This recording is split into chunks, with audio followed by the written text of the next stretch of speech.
Hey friends! So today's video is one that I thought of this evening. I was looking through my YouTube watch history and I was like, I've been kind of watching a lot of the same channels lately, and I know sometimes people ask and are wondering about what kind of videos I watch and makeup gurus or what people I watch a lot, and I wanted to make a video kind of all about YouTubers who I watch a lot of their videos, but I'm gonna call it YouTubers I stan because clickbait!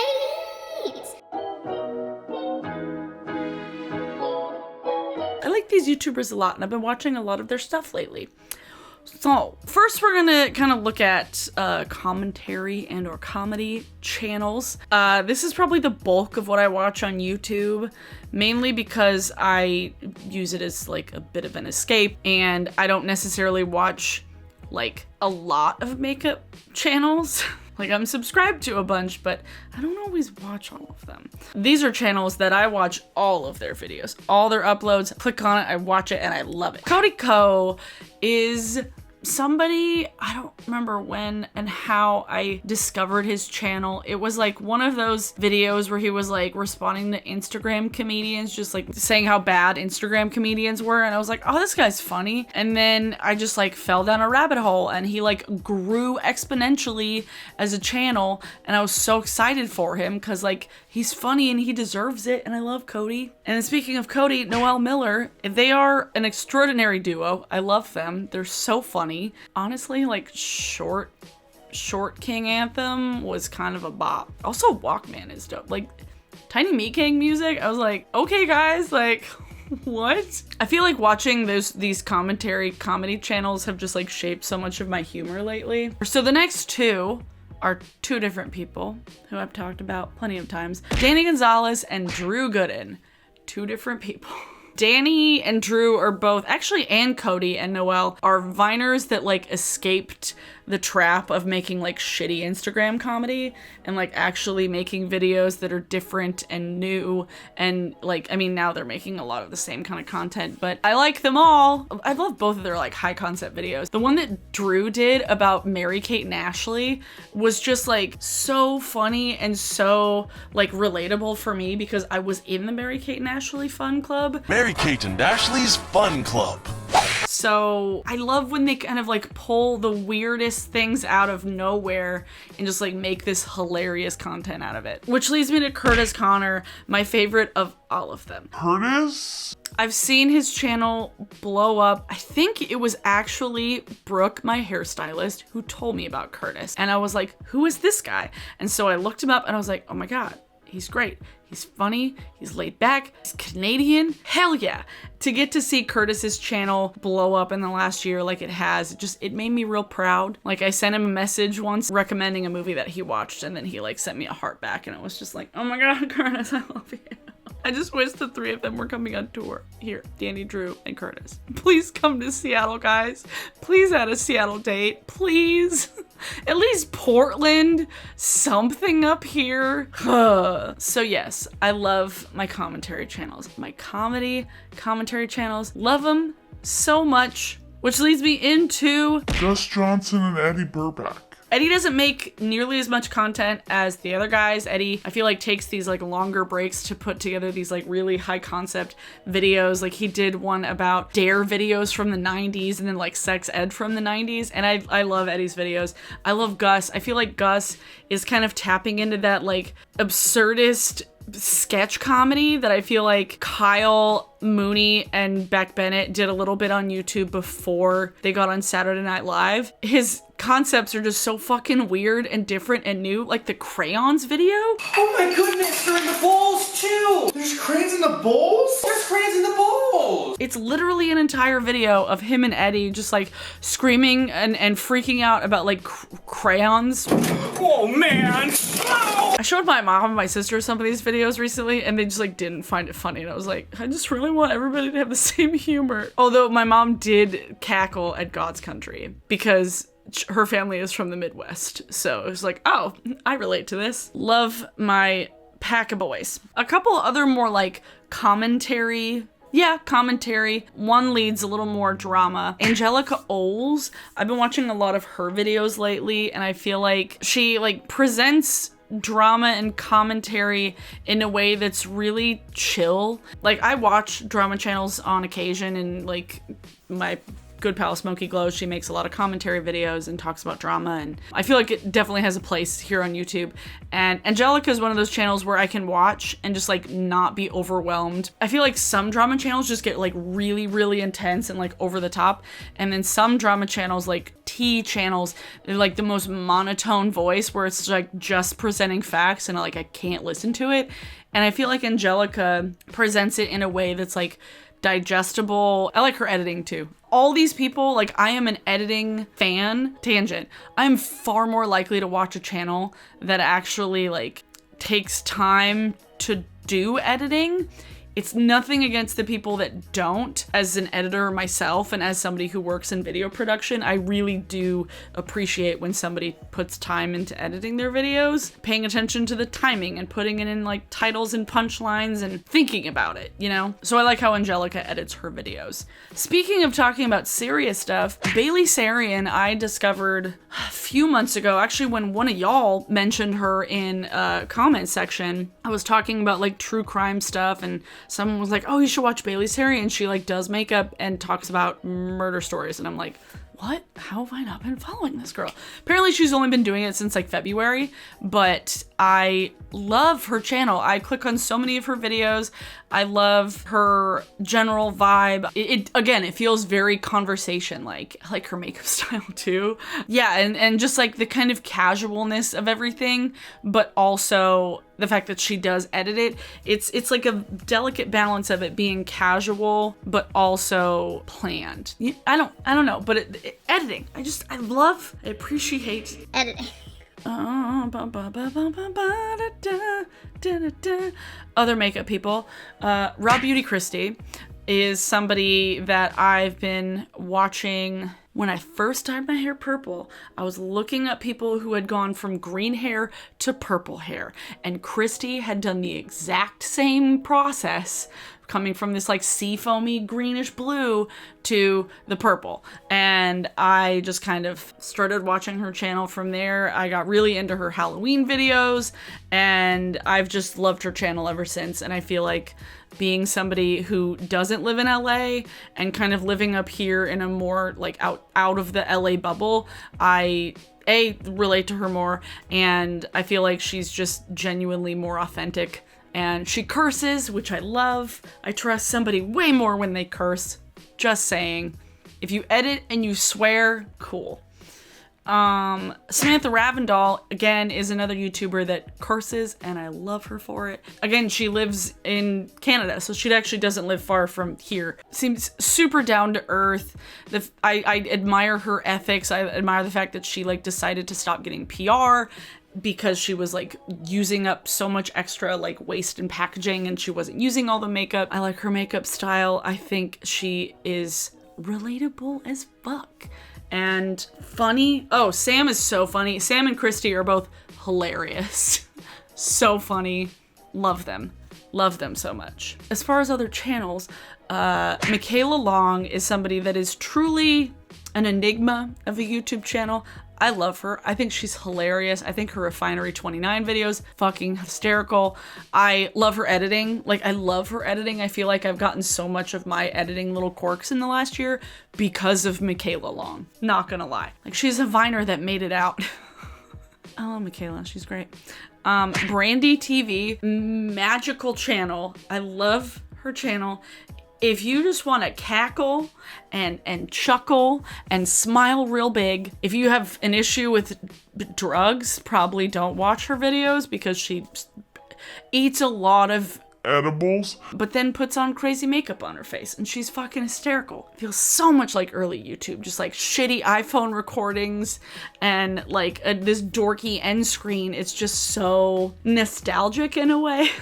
I love Brandy TV. She's so funny. So funny. A few YouTubers who I've been watching for a very, very, very long time, and I love all their videos. Soundly Awake. I love Nikki. Soundly Awake is somebody I've been subscribed to since God, probably like the beginning of me getting into YouTube, because like JP Metz was like huge on YouTube back in the day. Let me know in the comments below if you guys want me to make some sort of like YouTube history lesson tag or YouTube history test or whatever, just because I feel like so many people who I watched back in the day, like nobody has any fucking clue who I'm talking about. But Soundly Awake is still making content, and he's still funny, and he's still fire. Megan Tonjes, who has a podcast with Soundly Awake called What the Sweet Fuck. I love both of them. I met Megan Tonjes like back in like 2013 or 2012?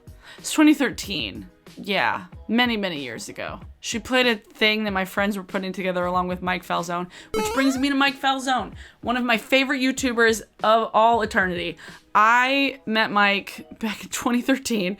Like I said, a bunch of my friends were putting on a show and he was playing, and we were trying to find food afterwards, and he was like, oh guys, I found this place and it's called Dick's. And he thought he discovered Dick's. He thought that it was just some like unknown, untouched thing in Seattle. If you aren't from here and don't know, Dick's is like a local institution and everybody eats there. There's like one everywhere, and it's like cheap burgers and they treat their employees really well. It's just like, it's like Seattle's In-N-Out.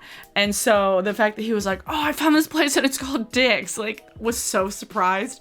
And we went there and he was like, wow, this is really cheap. Bewildered by Dick's. And it was one of my favorite things. And then I saw him do stand-up a couple of months ago with Elliot Morgan, and I love Mike. Mike's great. Mike's great. The Valley Folk, obviously. The Valley Folk encompasses all of my faves making fun stuff. Lee, Elliot, Steve, Joe. Again, they're doing like good sketch comedy, and I'm so proud of them. I'm so proud of them. Oh, I forgot to mention my two queens, my two YouTube queens. Before I get into the ASMR content creators, because I want to talk about a few ASMR content creators, my two queens, Jenna Marbles and Grace Helbig. Grace Helbig I've met her like twice, and she's lovely. She's very tall. Like, Grace is very tall. Like, she's taller than me, and I'm like 5'8.5". So she's quite tall. I love Grace. I've been watching Grace since the beginning of my YouTube journey. I feel like she's gone through so many phases and gone through so much stuff on the internet that the fact that she's still doing it and now like extra energized and making more things because her and Elliot are in love and it's fucking cute. Grace. I love Grace. Jenna and Julian. Okay. I saw a video the other day, commentary video talking about some like vegan YouTuber who like said that Jenna and Julian are like terrible vegans because they like accidentally bought a box of graham crackers with honey in it. And like, I don't use the term stan lightly. I use it usually when I'm making someone else feel bad. Like if somebody left a hate comment on a video and I was like, I found a stan. Jenna and Julian, I think, are the closest thing to creators that I stan. Julian's content lately has been like really cool, really fire. He's been super excited about food, which has been really awesome to watch, especially because my sister is also celiac. So seeing him just like really dive into this like Aries Kitchen thing has been awesome.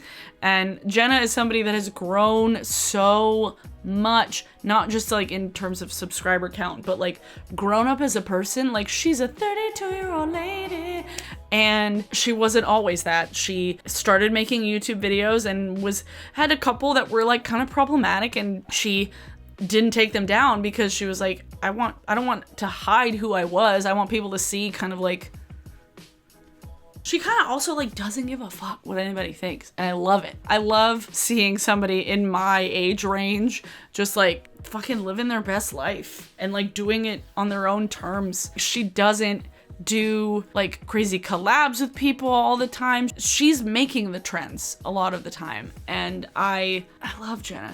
Now I guess on the way to relaxing videos, Emmy Made in Japan is somebody whose videos, when I play one, I'll instantly want to watch like 5 more because it's so fascinating. Like how into food she is. She'll literally eat something that's disgusting and she's like, interesting, and like not over the top, not like somebody like Red or Link where they gag at everything. She's just like, I don't know if I like that. And it's just the most chill way of responding to gross food. Or like she'll be genuinely curious about something weird, like some kind of food, like a fruit that's odd. I love hearing her talk about food and like making food because she's really like sunny, bright personality, just like a positive kind of energy. And so if there's a day when I'm like, I want some wholesome content, I watch her video. I've been really into Corridor Crew lately. I watched one of their like visual effects artists react to like good and bad CGI, and I've really been liking the stuff they've been putting out lately. They have a bunch of those react videos for CGI, like bad and good stuff. I like that they go into the technical things and the technical aspect of it, and the editing is great. Again, I don't know how I stumbled upon their channel, but like I kind of just fell down into watching a bunch of them, and I was like, these guys are cool. And I like the kind of combination of like their genuine reactions to things and then like the kind of more technical, not educational content, but just like here's some facts about stuff. I like it. I like their channel. Okay, now on to some ASMR channel. ASMR channels that I have been rude. Somebody that I've been watching a lot lately, she recently changed her YouTube name. It used to be, was it Whispers Latina? Now she goes by ASMR Joni, and she, I believe, lives in Mexico, and she has a really lovely accent, and the ideas she comes up with for videos are like lighthearted and kind of funny too, so you can kind of get a laugh if you're paying attention. And she does a lot more like soft speaking videos and less like whispering videos, which I prefer. I prefer the soft spoken stuff myself. Yeah, I love her channel. She's done a couple like ASMR parodies of like, I went to the worst reviewed makeup artist in my city, and it's actually pretty funny. Angelica, I have 2 Angelicas on my favorites list. Angelica, just Angelica is her name, is an enigma, truly a mystery of a person, and I love everything about her. Angelica comes with the weirdest video ideas. For instance, 1970s ASMR Farrah Fawcett hair blowout. 3 videos in a row. Well, actually, not 3 videos in a row. 2 videos in a row. One was ASMR relaxing shot to the head. You will be dead. And then ASMR chill suffocating you to death session, which is 1 minute and 1 second. And then the other day she uploaded ASMR sleep paralysis demon visits you. So clearly they're just like jokes. They're not actually to help you sleep. I feel like she has such a fun, chaotic energy and weird sense of humor, a crazy knowledge of literature that I love watching her videos. She bases things off of so many literary characters. I'm like, how, girl? How? Next is the White Rabbit ASMR. And Ella, I believe is her first name, was one of the like OG ASMR artists who posted like a handful of videos back when it first like came around, and then she kind of went off the internet for years, and I don't actually know the full extent of why she left ASMR in the first place, but when she came back with a vengeance, because her videos are just like consistently super high quality. Like the amount of work she puts into it is just like lovely and mind-blowing. It's like she gets wigs and props and like green screens and stuff. I think she lives in Italy, so she just has this like really lovely soft speaking voice. Again, most of these people do more soft speaking than whispering, because I prefer that. The last ASMR artist I wanted to talk about is Lily Whispers. But I've been watching her channel since like the very, very beginning. I don't watch all of hers because there's some where I know I'm not gonna like specifically, but a lot of her videos I do like and I watch. It's just some of the content I don't always click on. It's not always my thing when it comes to ASMR. Yeah, generally I like soft speaking, more like role plays, or soft speaking that's kind of like not monotonous, but like rhythmic in a way. I don't know how to explain it. Yeah, I think those are all the ones I wanted to talk about. Obviously, that's not all the stuff I watch. That's not all of the channels that I watch. If you want me to do a kind of more strictly like smaller beauty gurus or smaller beauty creators, if you want me to make one of like a video like that where it's specific to that, let me know. I do have a little list made up, so it wouldn't be too difficult for me to do, but I wanted to do just like a mass, like this is the shit I watch video, because it's a lot, and it's a lot of different kinds of stuff. As you could see, do not watch a ton of beauty content because so much of it these days is very much the same as everything else. I hope you liked this video. If you did, please give it a thumbs up. That would be awesome. Thanks to my patrons for continuing to support me. I love you so much. Today's song of the day, let's see. It's 2:04 in the morning. I should go to sleep. Today's song of the day is F the NRA by the Coathangers, for obvious reasons. Yep. Because, fuck 'em. Yeah, F the NRA by the Coathangers. Song of the day. Good choice, Abby. I'm gonna go to sleep now because it's 2:05 in the morning and I should already be asleep at this point. But I did have an Excedrin probably around like midnight, and I had a decent amount of coffee this evening, so I probably won't be going to sleep anytime soon. But who knows? Thanks for watching, and I'll see y'all in the next one. Bye!